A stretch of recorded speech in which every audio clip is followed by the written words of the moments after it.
to the August 2019 edition of City Connection. This is the live television program where you, Grand Rapids citizens, can talk to your mayor, Rosalind Bliss. This is time for community to ask questions. I'm Linda Galash with Grand Rapids Community Media Center. And again, you get to hear a little bit about what's going on at the city, things at City Hall and beyond. And then also later in the show, you can ask the mayor some questions and even our special guest. We have in studio later in the show our special guest, Shannon Harris. She's with our community's children, and we'll learn a little bit about what's going on there, including the lead program, Mayor's Youth Council, a number of other things. So that's yet to come later in the show. We want to get Rick going right ahead and get with the mayor, so we'll introduce her. Mayor Rosalind Bliss up next. We're going to talk a little bit. Yeah, thanks. Good to be here. Yeah, Happy August. Yeah, I'm a little rusty because we skipped July. We had a little bit of did. a summer vacation there. Yes, yeah. It's good to be back. August is well, July was busy, but lots going on in August as well. Lots going on in August. I thought I'd start with the first, the biggest thing, because it's been a long search for a new police chief for the city of Grand Rapids. Yeah. And with the help of an outside consultant, an internal candidate was selected and raised up to the position of chief of police here in Grand Rapids. And that's Eric Payne. Yeah, Chief Payne, who I believe was a guest on our show a while back. He was. So we'll have to get him back. So yeah, he was just sworn in recently. Unfortunately, I was out of town, actually speaking at a international conference, so I wasn't able to be there. But Commissioner Kelly read some words of support from the full City Commission and myself in my absence. So he is, I think, jumping right in because he's been with the organization and the department for so long. I think he hasn't missed a beat. All right. Yeah. Well, I think it's significant to note that a pretty wide search brings us right back home to somebody that's already a part of our department. I know City Manager Mark Washington thought this might be one of the most important things on his plate for the near future. Talk a little bit about the selection of Chief Payne, which is pretty much in the hands of the city manager, but what came to the surface as why he's the best candidate? Yeah, so you're right. The City Commission, we didn't have any say in who was selected. That authority lies solely with our city manager. And so I want to be careful not to speak for him, but I know that, for him, identifying somebody that can build relationship with community, really address a lot of the trust issues, but also can make the changes that we believe need to be made within the department. And I think he thought Chief Payne was the best person to do that. Okay. So. Well, there's so many things that are going on in the city right now that really kind of address maybe some of that community and police relations and just efforts that are coming out of the police department. I wondered if you could speak to a few of them, including I believe is it tomorrow night that it's National Night Out? Has to do with GRPD and the neighborhood associations in part. Yeah, so we should preface that with saying that we have been very concerned, and I know the chief shares this concern, as does the city manager, really concerned about the uptick in gun violence that we've seen. And in response to that, we've had a lot of community gatherings. I know the chief is actively looking on that, and we at the City Commission table are also looking at some additional things. And then we'll talk in a minute, and I can fill you in on some of the other things we've been doing in partnership with GRPS and then with our Parks Department and getting more activities in the parks. But in response to the specific question about National Night Out, so this is an annual event. I believe it's good timing because of the gun violence that we've seen, and then also in light of the horrific tragedies that have happened this past weekend. Really bringing the community together with police, with our police officers in our neighborhoods, real focused on crime prevention and safety and what every single one of us can do to make sure that we're a part of having safe neighborhoods. So my day actually tomorrow kicks off bright and early, so all of the mayors from all of the surrounding cities, we get together tomorrow morning at 7:30 a.m. and we kick off the day out in Wyoming, and so I'll be there bright and early to light up the day and make sure that we're highlighting it throughout the day, not just tomorrow night. And then tomorrow night there are events throughout the city. You can get a full list of them on the city's website. Almost every single neighborhood. There will be activities in the parks and lots of fun things for families to do throughout the community. Okay, so some of the things that are really kind of engaging the police department and community members, a few of those we just wanted to mention. There's a great program called Grand Rapids Youth Commonwealth Boys and Girls Club that is what they call a Kids and Cops program. The city just awarded a pretty good sized grant, $84,000 grant to that organization. Tell a little bit about the thoughts behind that and what that programming will be. Yeah, so, you know, if you're not familiar with Boys and Girls Club, although I know you are, I just learned, they do really good work with young people throughout our community. In the summer, they have the camp out kind of on the Thornapple River, and so kids who are in the city can go out to camp for the week. And then they have 2 locations in town where they do activities and provide activities for young people, and officers go and work with the kids, you know, get to know them and build relationships. And it's a whole myriad of things that they do. In addition to being a mentor, they you know, play a lot of activities, but they also help with reading and schoolwork, and you know, really try to connect kids to not just one another, but to the larger community. And so a great opportunity for citizens and police officers to engage.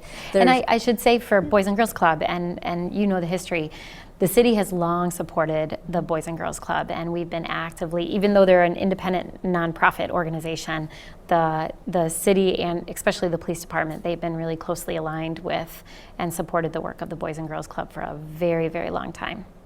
It used to be the case, and maybe it still is, that police officers are actually some of the program staff with the kids, and even the chief in the past, and maybe even currently, sits on the board for that organization, so it's a very tight connection there. Yep, all of that is still true. Okay. We have officers there, and then also our chief is on the board. Okay. Yeah. Other efforts of kind of getting people together out in the community, there's some parks and rec activities that are involving citizens and police officers as well, or at least the police department. Tell a little bit about some of that. Yeah, so we're doing a couple things in the parks. We have added programming in the parks, so we're reading in the park. We're doing movies in the neighborhood parks. We hired park ambassadors, so we hired more folks who can spend time in the parks and developing relationships. And you know, if they see something that is concerning, they're able to respond to it right away. And then we are partnering really closely with Grand Rapids Public Schools and the school security team there to also work with them to get them out into our parks as well. So really wanting to make sure that all of our neighborhood parks are safe.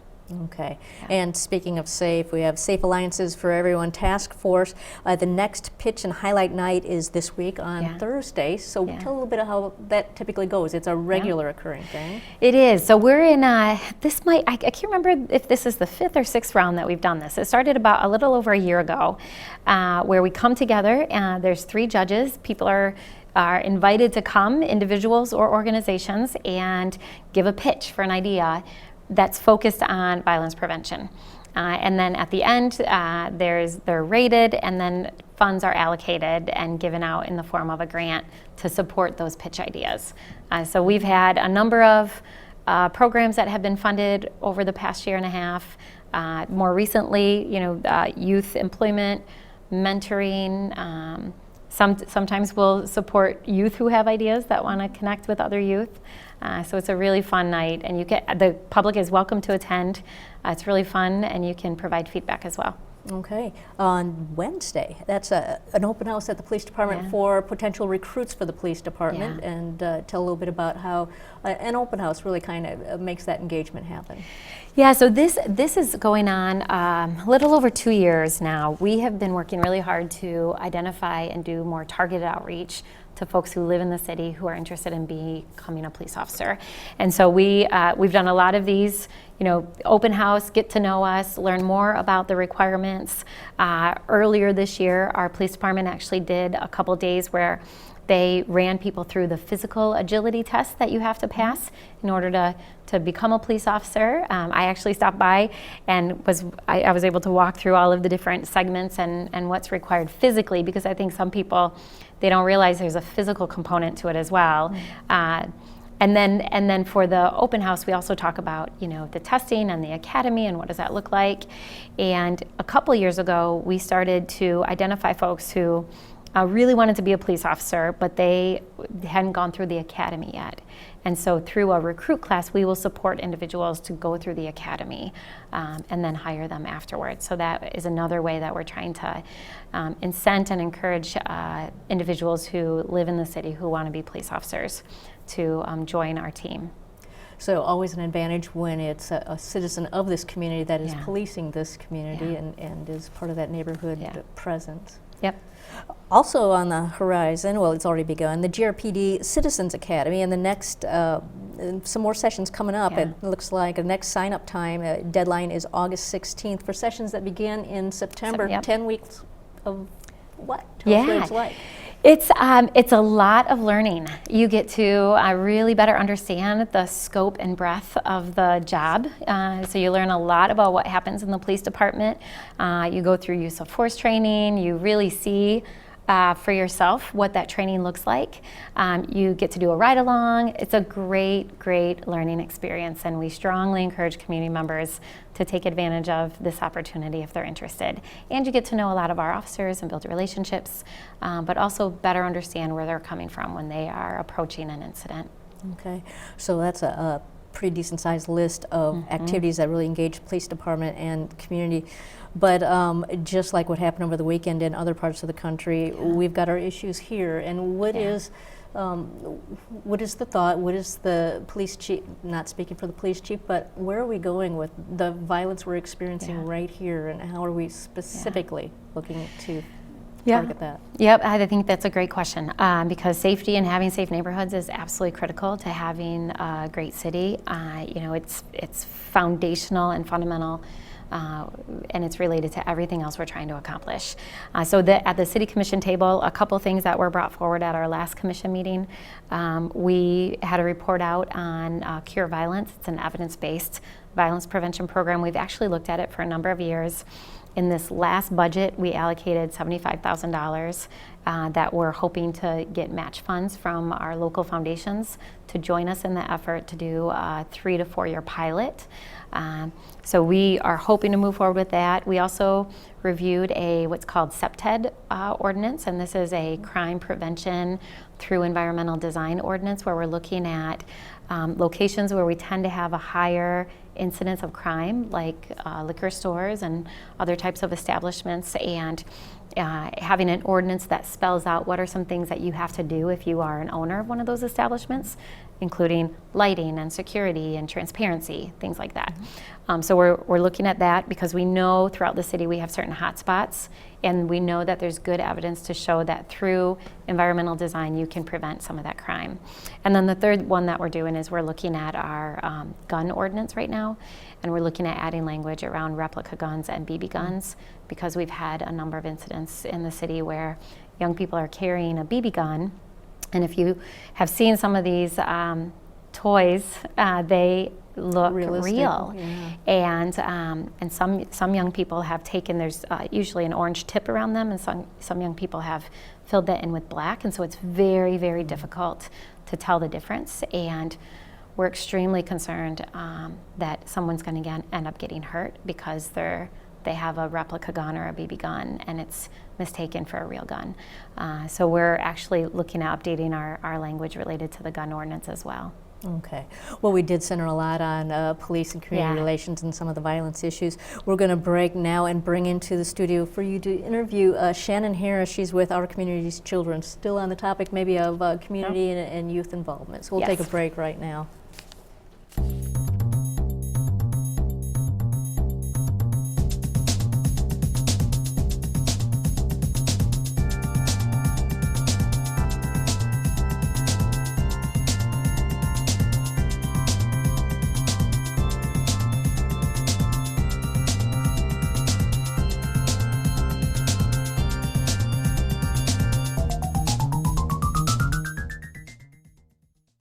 Junior Achievement turned 100 years old this year. JA started as an organization that was helping kids adapt to the changing economy from agricultural to industrial.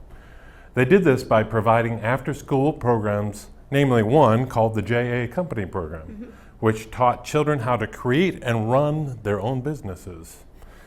Over 100 years, JA programs have evolved to keep up with the changes in our economy. JA is now providing worldwide programming both after school and in school during the school day. Junior Achievement teaches students how to make money as well as how to manage credit, save money, and makes other smart financial choices. JA alumni move out of poverty at a significantly higher rate, as high as 6 out of 10 people compared to a national average of 1 out of 10. JA programs also expose students to a wide variety of career paths with our JA Reverse Job Shadow, as well as helps them evaluate their own strengths and empowers them to make thoughtful decisions as they consider their own futures. And the JA Company program is still running in high schools all over Michigan. Students are still learning how to run their own businesses, and they're actually making profit, which is really cool. Keeping up with the evolving marketplace, this summer JA is running a collaborative company program with the Grand Rapids Public Library called Be a Boss Camp. This camp teaches students how to create and sell an app. Using the JA Company program curriculum, students work with volunteers from the business and tech industry to actually design an app that solves a community problem. So that's really cool that they get to do that. They will also learn how to market and sell their apps. Junior Achievement has been helping students learn about making smart decisions to empower their futures for 100 years, and will continue to do so for 100 more. Yes, we will. To learn more about how to get involved, go to westmichigan.ja.org. That is westmichigan.ja.org.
Welcome back. Glad to have with me our community's children. What's your title? Program coordinator. Program coordinator, Yes. Thank you. Shannon Harris with us. Shannon is fantastic, has been with the city a long time. I'll Yes. actually let you share your journey and story, but oversees a number of the programs that touch a lot of lives of young people in our community. Yeah. Yeah. Well, my career with the city actually started at the Public Museum of Grand Rapids many moons ago. And then I went across the Grand River to City Hall. So I've been at City Hall with our community's children. I celebrated my sweet 16th year Wow. in February of this year. Wow. So I am a program coordinator. As you said, I coordinate programs for young people. And so the office itself is a partnership between the city and the Grand Rapids Public Schools and community partners. And our goal is to create programs and facilitate initiatives that better prepare young people for college, work, and life. Yes. Yeah. Yes, that's it. And I am now fortunate as mayor to work really closely with our superintendent, not just in partnership with our community's children, but on a number of other issues. Yeah. And so I'll be eager to work with the new interim superintendent, or I should say Dr. Gorman. Yeah, he's fantastic. Yeah, Yeah. yeah. So for people who are not familiar with our community's children, I think a lot of people aren't aware that we have this incredible department and the number of programs that are within the department that we do in partnership largely with GRPS and Absolutely. community partners. So overview of our community's children and the number of programs that we do. I'm going to refer to my notes here All because right. we went through a rebranding process, and every logo stands for a different initiative. So our community's children, we started back in '98 as a liaison between two systems, one being the Grand Rapids Public Schools and the City of Grand Rapids. Yeah. And so we create programs and initiatives, facilitate initiatives that better prepare young people for college, work, and life. So for example, our ELO network is a network of out-of-school time providers. So those providers that provide programming before school, after school, and in the summer. And so our goal is to really provide some professional development for those that are in close contact with our young people during that out of school time space. We also have the Mayor's Youth Council, which I think we'll talk about a little later, along with the Youth Employment Program, our LEAD program.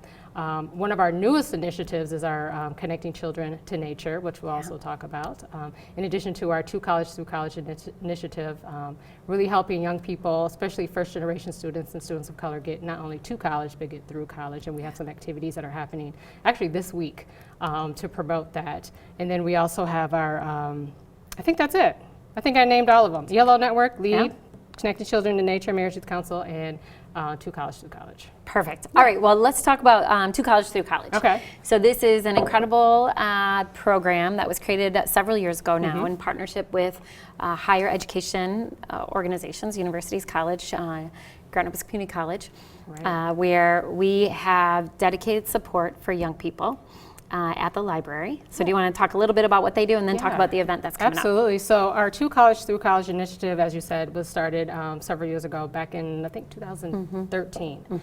And so higher ed, GRPS, the city, community-based organizations, faith-based organizations, we all get together to really create strategies in making sure that young people, especially first-generation students, so first generation includes students whose parents have not graduated from college. Most specifically, they don't have a bachelor's degree.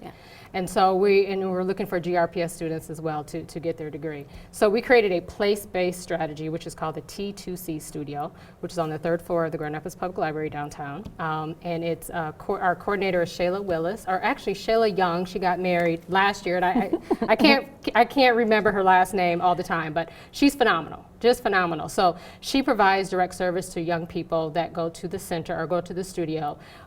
She provides information about how to fill out applications, financial aid, and then we also have some direct service programming. One happening this Thursday, August 8th at the Public Library. It's a boot camp for parents and for students. So students that are thinking about going to college, students that are going to college in the fall, and parents who have children going to college in the fall. So we'll have a parent panel. And we'll also have student panel alongside higher ed. They're going to talk about resiliency. So how do you get through those tough times when you're in college? And there's no silver bullet answer, but it takes a community to help a young person get to and through college. So that is August 8th from 5:30 to 8. It's a free event. Food is involved. We have a raffle. It's fun times, but it's a learning experience for both parents and for students. Yeah. That's great. And the studio, as you said, the intent is not only to help students get into college, but then when they have those bumps along the road or they feel like they can't do it or they have an issue that comes up, helping them get through that so that they actually graduate. Absolutely. That's one of our primary goals with the studio. Absolutely. And so we also we leverage the expertise of our higher eds. So there's 9 higher ed partners that do this work with us. So oftentimes they are in the studio during studio time is what we call it. So we'll have Ferris State University or Michigan State or Davenport in the studio, not promoting their particular school, but helping that young person with whatever problem they may have in that whole process of getting through college.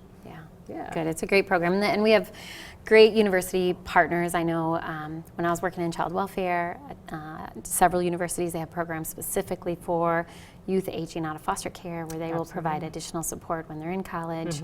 The universities have counseling centers that can help students if they're wrestling with depression or anxiety. So there's a lot of resources, but a lot of times students don't know about them. And so the 2 College Through College can really help identify what are the resources often right there on campus to help students during those, especially during those hard times. Yeah, great. So let's talk a little bit about LEAD and Mayor's 100. Okay, so LEAD program, we had our 15th and 16th cohort this spring and summer. So it's a leadership, employment, achievement, direction program for young people ages 15 to 24 who live in the city of Grand Rapids. They learn about civic engagement, they learn about leadership, and then at the end, the goal is for them to be employed. And so they go through about 90 hours of training at City Hall. So we bring in experts from the field to teach a lot of our workshops on dressing for success, on the functions of city government, on communication. So I teach a workshop on communications, the application and implication of communication. So it's really a well-rounded leadership class, and then at the end, they're eligible for a job at a Mayor's 100 business. So these are the businesses and city departments that have said, yes, we want to hire young people that go through this LEAD program. And so through grant dollars, and so right now we are supported through the W.K. Kellogg Foundation. Through grant dollars, we're able to pay for half of their wages, and then the business or city department pays for the other half. So it's a great experience for young people, not only just the leadership part, but also the employment part. And our best placements are the ones that really mentor kids when they're, or not kids, but young people. Yes. Young people while they're employed. So not only do they get valuable work experience, but they also get, they get paid. So it's a real job. Yeah. It's a real job. So they're really gaining experience and building their resume, and they're building their social networks on top of that as well. Yeah, and just to add clarity too, so our support of paying a portion of the wages through the grant that we have is up to 6 months, is that right? 6 months, or 6 months. 240 hours. So however that's distributed is Yeah. up to the employer and the student. Yeah. And so I have quite a few businesses who have stepped up, and city departments who are Absolutely. considered a Mayor's 100. And I reach out to businesses all the time, and often I send them your way to sign up. Yeah. So I want to appreciate the businesses who have stepped up and who are mentoring young people throughout our entire city. Right. But there's still spaces, so if Absolutely. you own a business, small or large, and you're interested in having Mayor's Youth Council or a LEAD student be an employee, please let us know. So we're happy to walk you through that. But Easy process. super easy, and we do a matching event. So the employers come, they have a chance to meet all of the young people who just graduated from the LEAD program, and we really try to make that experience and that event a time where they can connect and hopefully walk away with at least an idea of a potential job. Right. So Absolutely. it's a Yeah. great program. You do a really Thank you. fantastic job Thank you. leading it. It's Yeah. fun. It's really Yeah. fun. It's really fun to see them progress, not only through the LEAD, but also through their employment too. Yeah. So we have 2 minutes left. Okay. So real briefly, why don't we touch on Mayor's Youth Council, and then if there's any follow-up, we can talk about it in the next segment. But I want to make sure we talk about that because I have the joy to work with a number of young people every year through the Mayor's Youth Council, anywhere from, I think, 18. Last year I had 28 students that I worked with regularly and met with every month. And we are in the process of taking applications. Right, applications are online right Yeah, now. yeah. So young people that are in high school, 9th through 12th grade, that live in the city, so they have to live in one of the city's 3 wards, can apply to be part of the Mayor's Youth Council. And what that consists of is meeting with you every month to talk about what's happening in their communities, in their schools, and then also what's happening on the city commission. So it's a year-long program into the functions of city government. So they get a sense of what you do, what city commissioners do, what the different city departments do as well. And then they have a real conversation with you about those issues, and they're able to ask you questions and get your feedback about things. Yeah. So, and as we finish up, I should say, I also appreciate it because they give me a lot of feedback on issues, and I'm able to ask them, from your opinion, from your perspective, what do you think about this? Right. And then I have an opportunity to meet with them in smaller groups and really get to know them better. And then they spend time with their city commissioners, Yes. and they spend time in Lansing. So they get to go to Lansing and learn about state government and really what are the different levels of government, who does what. So we can talk Kids Speak as well. and we have Kids Speak, which Yeah. we'll talk about during the next section. All right. So with that, we're going to take a little break, and then we'll come back for some Q&A.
Welcome back to City Connection. Along with Grand Rapids Mayor Rosalind Bliss, we have in the studio with us, welcome back, Shannon Harris with our community's children. And you guys were just getting to the point of talking about something called Kids Speak. So I'd love to hear a little bit about what that is. Yeah. Do you want to talk about it? Sure. Okay. Kids Speak is our annual youth forum at City Hall in the City Commission chambers where young people K through 12 can give voice to an issue that's affecting them. And every year the Mayor's Youth Council comes up with that issue.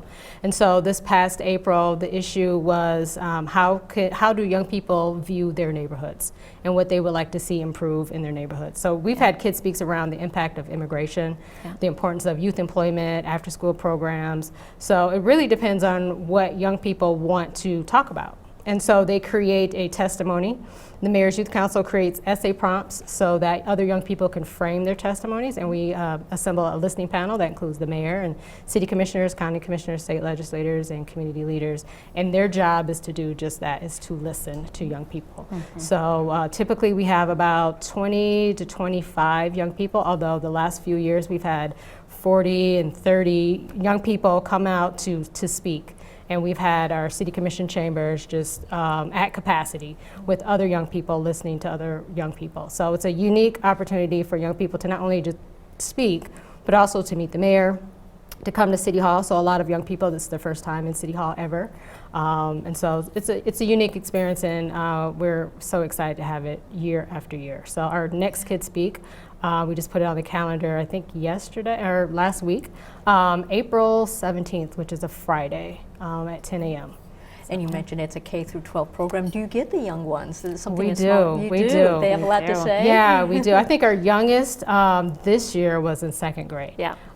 So yeah, they write a whole testimony, and they recite they read their testimony, and it's very, and you can speak to this too, Mayor, how candid and honest those testimonies are, and heart-wrenching depending on the topic. So Yeah, it's a really powerful day. I've always enjoyed, even when I was a city commissioner, I would attend.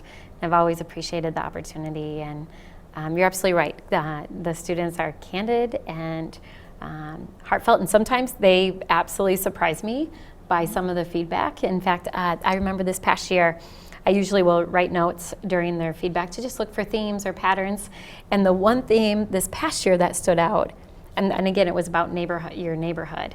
But the one thing that stuck out was how many students brought up how much they don't like people smoking and cigarettes. Yes. We need to do more. Yeah. And it was just such an interesting, it was an interesting pattern that I wasn't aware it was such a big issue. Right. Yeah, and seeing other kids smoke, and they know how bad it is for them, and they raised a number of other important issues around safety, and even some of the students shared that they had their bike stolen, and so it was good. It was really powerful. yeah, it was. Yeah, It always is. it always is. It always Yeah. is. Yeah.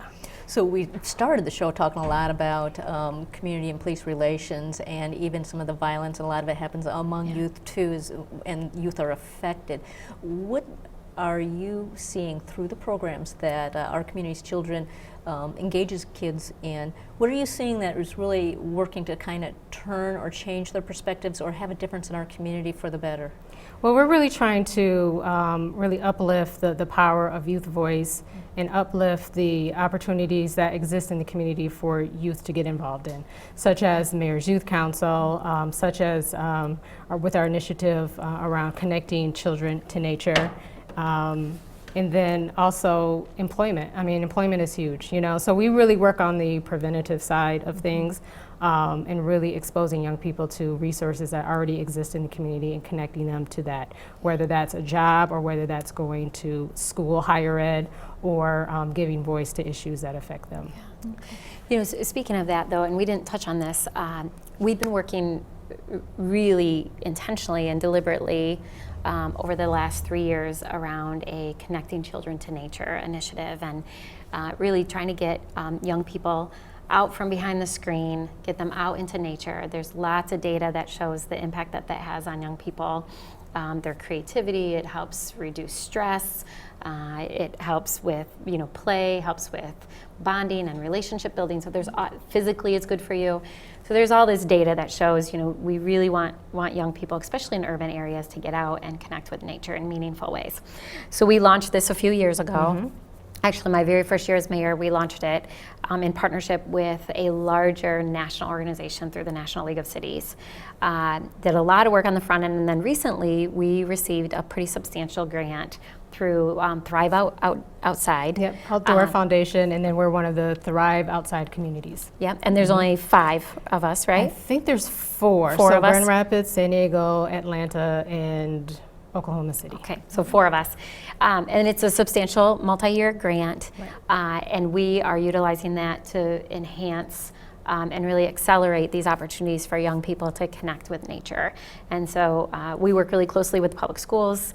You know, every year students are taken on a field trip to Lake Michigan.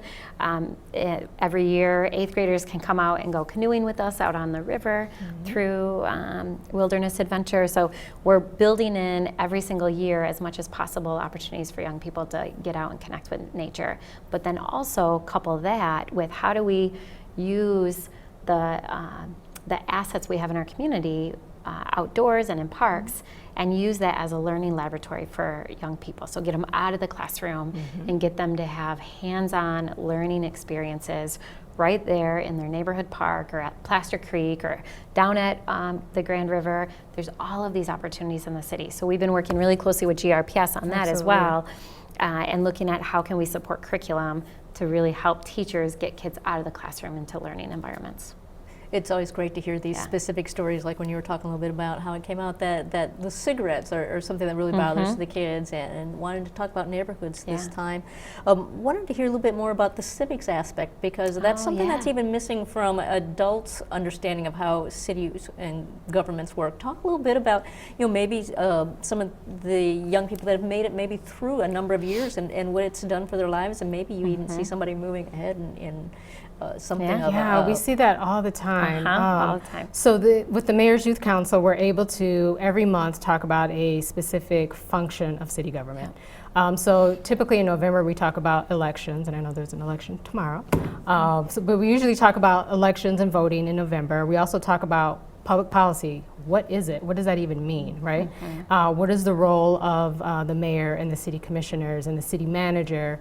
And what do some of the city departments do on behalf of the citizens of Grand Rapids? And what does it mean to be a lifelong voter? Why should you be a lifelong voter? How do you register to vote? So every month we kind of focus the conversation around a function of city government to give young people a better understanding of why city government exists. Yeah, and they, so the students in the Mayor's Youth Council, they will sit in city commission meetings, and very often then after that commission meeting, I'll meet with them and they'll ask me questions if there are issues that came up that they don't understand. But then I spend a lot of time helping them understand like the difference between an ordinance or a resolution, or the difference between a city manager council form of government versus a strong mayor. Sometimes they'll bring ideas to the table that I have no authority over. So better understanding what lives at the city level versus the county versus the state versus the federal government. Sometimes even explaining we can't do that. Like the city is preempted from doing that. What does that mean? And then I get the joy to get to know the young people, and I've written more college recommendation letters than I probably can count. And a lot of the young people who are now off at college, they'll stop in and visit when they're home in the summer. But it's really fun to watch them and their trajectory, and even getting interested in campaigns. We've had members of the Youth Council who volunteer for campaigns, and they get to know someone who's running for Senate or state rep or school board. So it's really fun. And then I do a joint meeting every year with our superintendent. They have a student council, superintendent council. And so Dr. Gorman and I do a joint meeting every year where Mayor's Youth Council can hear about some of the priorities from the school, and then I get to meet with students that are part of the student council, and I talk about local government. So it's just a really nice way to connect with a lot of young people in a meaningful way, and take a deeper dive into issues. It's got to make some changes. Yeah, so, it's fun. Shannon, I just want to ask you, we're talking a little bit about civics. We've talked a little bit about employment and just some of the things that the youth going through our community's children programs are exposed to, what's out there that you still want to get your hands around that you would like to expand into that maybe is just not getting touched on yet? Wow, we do a lot. Yeah. I'm not sure what I should add to that list. But I will mention with our ELO network, so our Expanded Learning Opportunities Network, we get a chance to work with out-of-school time providers. And right now we're looking at STEAM, so science, technology, engineering, arts, and math. And how do we integrate that with our out-of-school time programs, including Mayor's Youth Council, our LEAD program. So everything that we do along with all of those providers, how do you integrate those concepts and expose young people to careers in STEAM. And that A part is very important too. So arts, and how do the arts show up in city government? How do they show up in nonprofits or for-profits? So I think really strengthening that piece of it, the arts and STEAM and just in general. So. Okay. Yeah, I'll add, just a couple weeks ago, I was able to go by Aquinas College, and they were having a summer camp, STEM summer camp. And so I was able to go in and see the projects these young students were working on, and they were given this hands-on real problem. They built a city, and then they had to build the green infrastructure, and then they were figuring out and capturing how much their green infrastructure that they built in the city that they built was collected based on the green infrastructure that they built, if that makes sense. But it was fascinating to watch. And they were asking really good questions. They were talking about, green roofs and bioswales and, different types of materials that you use and berming to prevent pollution from going into rivers. And it was just such a fun experience to walk through this summer camp and see really hands-on learning with young people. And it's good, when they're out of school in the summer to keep their minds working. Yeah. So tell me a little bit, what you're involved with youth, both of you, for a long stretch of time. So you got a little bit of a timeline to look at this. What are youth more aware of than adults are that's so critical? What are we missing as adults that they're really cued into, they're keyed in? Well, technology, obviously, they know how to use it. The next great app, they already know how to use it. Yeah. And that really helps us in how we deliver programs and services through technology.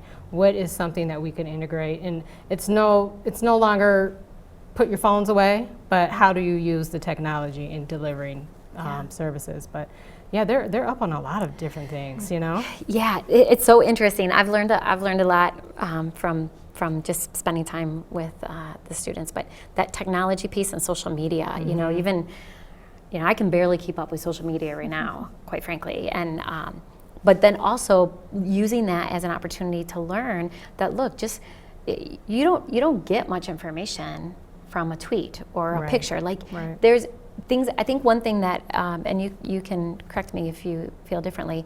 One thing I feel like the students realize after spending several months at City Hall is that the issues are far more complicated than they realize. Than the one-line statement of what it is. Yeah, this little piece on here on Facebook or Instagram or Snapchat or whatever, and having the opportunity to talk through an issue with them, I think they start to realize that a lot of behind-the-scenes work has to happen in order to create change. That there's, even in addition to what they see around the City Commission table, there's all of this work that's been done leading up to that, either in partnership with community or city staff, or researching the issue, or finding out what's legal and what's not legal, and getting a legal opinion from the city attorney's office. So they just are able to see that they need to take more time, especially with complex issues, and that there are no silver bullets. Okay. Yeah. Well, our community's children, Shannon Harris, thanks for talking with us again. Thanks for and all having that's me. going on here in this community. Absolutely. Thank you so much. Thank you. Yeah. We're going to take another break. We'll be back with the last segment of the show just after this break.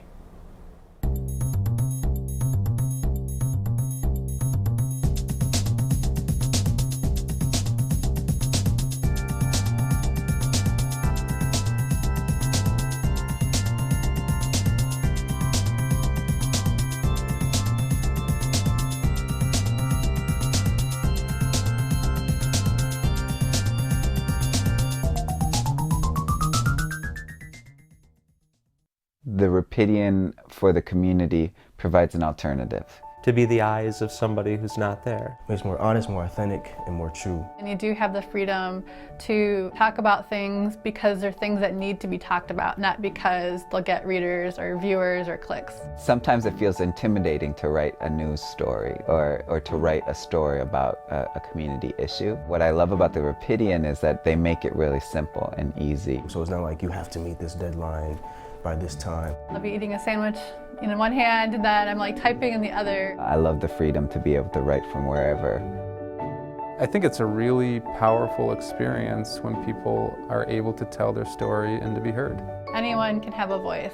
Anybody can speak. It's a platform for the community to tell its own story in a very authentic way, and that's powerful. A community has to be involved in order for it to be sustainable. And so it tells you something about our community.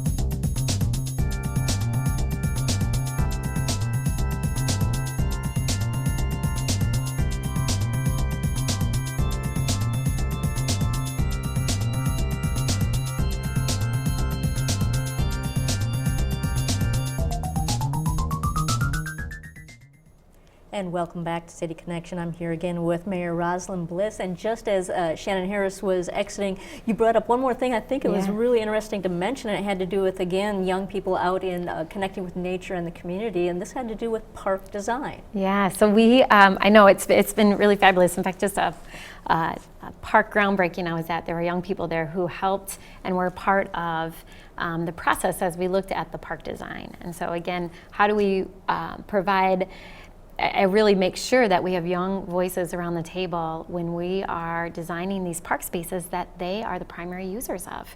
And so we've been very intentional about doing that.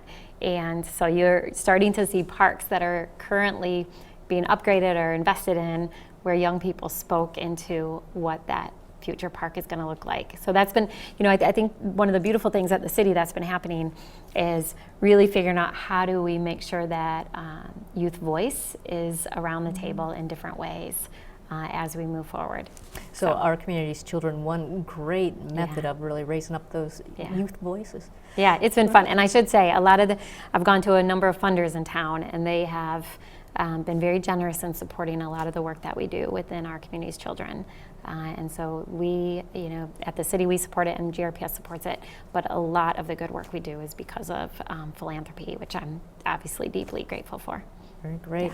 And another big part of what was discussed was the civics of it. And tomorrow, as Shannon mentioned, is a primary election day, and we never really mentioned particular candidates or the vote of particular issues in any direction, but we do bring to light the election that is coming up, and that tomorrow is a primary election day. So just kind of outline what is on the ballot. Yeah, so thank you for saying that. So tomorrow is, we have a primary election in the city. Polls open at 7 a.m. They close at 8 p.m. Some changes have happened over the last couple of years because of the statewide ballot initiative. So a lot of people are now on the permanent absentee voter list. So hopefully if you live in the city, you were given, you received a postcard in the mail saying if you're interested in being on the permanent list, let us know. There's now no reason absentee, which is fabulous. You can vote from home if you want to, even though some people are like, no, I love going to the polls. That's great too, because the polls will be open. Let's say you didn't see the postcard. How do you get on that list? Yeah, all you have to do is call our clerk's office, and we will send you something in the mail, and you fill that out and send it in, and then you'll get those notices before every single city election. So tomorrow we have a couple things on the ballot. We have a citywide primary for our Grand Rapids Library Commission.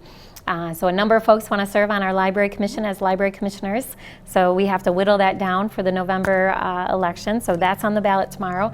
And then also there is a primary in the 2nd Ward for City Commission. So there are 3 candidates running for that spot.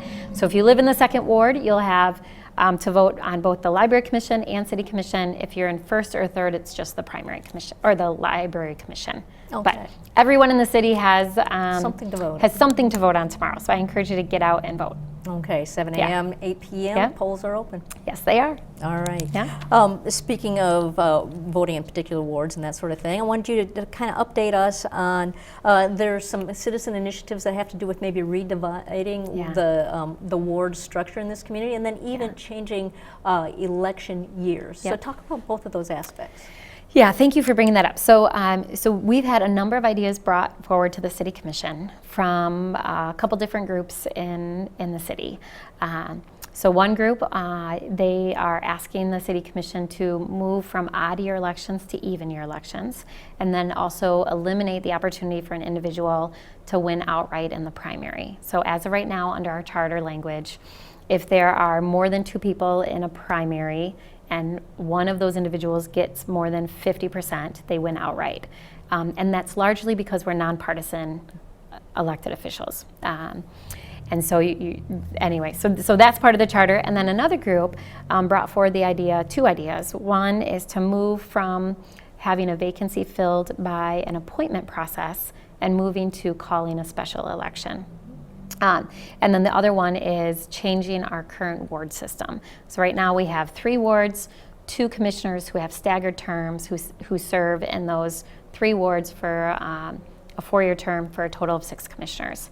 And the recommendation was to redraw that and move from 6 commissioners where there's an overlap to 8 individual districts and 8 commissioners. So really change the makeup of the commission from 7 to 9. And so the City Commission, we started hearing feedback from the community about some of those recommendations. Some people are supportive, some are not supportive. People started asking really good questions about, what are we trying to accomplish? What's broken that needs to be fixed? Is this the right solution? What about other potential structures? Like some cities have distinct districts and then at-large seats, and what about going from 3 wards to 6? So there were a lot of questions posed. And so what the City Commission decided to do is we looked at other cities that have gone through a change in the structure of their local government and the process that they went through to get to that determination. 3 of the questions that were asked would have to go onto the ballot and the community would have to vote on them. The other one can be done through a City Commission resolution. So we decided to put all 4 of those questions together to appoint a task force on elected representation that would have 11 individuals, and then also to bring in a third party that has expertise in governmental structures to really provide the research and the background, and then to look at what are the pros and cons? How are other cities our size set up? Having a strong mayor versus a city manager form of government is very, very different. And so, but to really make sure that we had all the information, and then to ask this group of 11 individuals to make recommendations so that we could broaden the breadth of input. The other thing that we have charged the task force with doing is to go out and hold a community meeting in each ward to educate the community, but also to provide feedback. So that the task force was created last month. They'll have their first meeting in August. They'll meet every 3 weeks, and then we ask them to finish up their work by December so that we can have this conversation by the end of the year. Okay. So it's about a 5-month process. And we'll look for opportunities to announce the community feedback. Yeah. Great. Yes. Great. Okay. So yeah, I'll just add for that, because I've had people who feel very strongly to just move forward, and then other people are like, whoa, slow down. And I just want to say my personal opinion is I am open to change, but I think we need to do our due diligence in really thinking through the potential implications before we make a drastic change to the structure of our local government. And so my opinion is having a 5 or 6 month process where we think through this, have really good information, where we bring in other voices, and then we weigh all of that before we move forward, I think is really important. But it just shouldn't be done in haste. And what is you explained a little bit, but the task force of 11 is made up of community members, an equal amount from each ward. Talk a little bit about that. Yep, so every city commissioner appointed 1 person, and it's actually really quite a diverse group. So they are from the different wards, so every city commissioner selected someone. We had slots designated for the groups that brought forward the questions, and so they have designated spots. So someone from their group is sitting on that, and then I had two appointees, and so that full list is available at the city website. But I feel really good that it's a thoughtful, diverse group, and then also we have an academic support, so someone who can do the research and be like an academic resource. Okay, we're looking forward to that being reported out on, Yeah. and just for opportunities for community engagement on that. Yeah. With just a tiny bit of time left, there's one more thing I wanted to ask you about. There's an urban agriculture committee. Yeah, I created it when I became mayor. Tell me about that. Yeah, so we have a number of committees at the city, boards and commissions, and Urban Ag Committee was created my first year as mayor, and it was in response to a desire from a lot of folks in our community to really look at how do we nurture and encourage urban ag. So you probably remember the lovely chicken fight that we had when I was a city commissioner. The gardens and tires in front yards. Yep, so community gardens, gardens in people's yard, bees. But ultimately, the Urban Ag Committee is looking at how can we be a city that really supports and nurtures and elevates the importance of fresh food, making sure people know where they get their food from, and then what can we do differently? And so they are in the process of getting feedback from the community around a number of issues. Their meetings, you're welcome to attend their meetings. If you're interested in serving, you can let me know.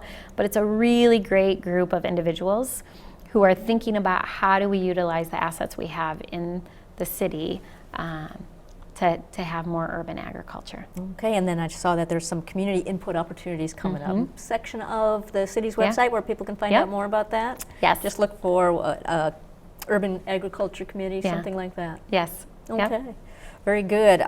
Did want to run through a couple other things real quick since we're, what do we got? 2 minutes, is that about right? Okay, great. So we reported that parking changes that were kind of first launched and then pulled back a little bit. Can you tell us where some of that stands? Yep, so as of right now, we're going through a process to do an analysis of parking, and then we also know that we have some things coming online soon. So next month, the parking ramp over at the studio project will be opening up. So there'll be 910 spaces there. We are still collecting data on the changes we made to the dash route. We just passed a bicycle action plan looking at a plan moving forward around how do we make sure that we're a safe city for cyclists. Great, and I think we're going to feature that on one of the upcoming City Connection shows. Oh, good, because part of that bicycle action plan was an analysis of a potential bike share, e-scooters, which I know lots of people are seeing in other cities. I caution people, there's pros and cons to those. There have been a number of accidents in other cities. And then some that were exploding. And some that were exploding. Or it's an issue that, again, I'm open to, but we have to be thoughtful about. And then also, we just launched about a week ago May Mobility, which is a driverless shuttle around town on the Dash West route. So I saw you got to take the initial ride. I did. It was fascinating. And if you haven't done it yet, you should. I haven't, but I walked downtown from here twice last week, and every time I saw 2 of them. They're out and about, and people are using them. Yes, so please give it a try. I took a ride in the back, and then I was so fascinated, I took a ride in the front too, so I could watch and see how it works. But it's a great way to really think about the future of mobility differently. I mean, autonomous vehicles are going to be here, and this is a perfect example. I mean, the driver is sitting there. There's an attendant because we want people to trust them, but the attendant does nothing. They don't touch anything. It is all driverless, automated. It's fascinating.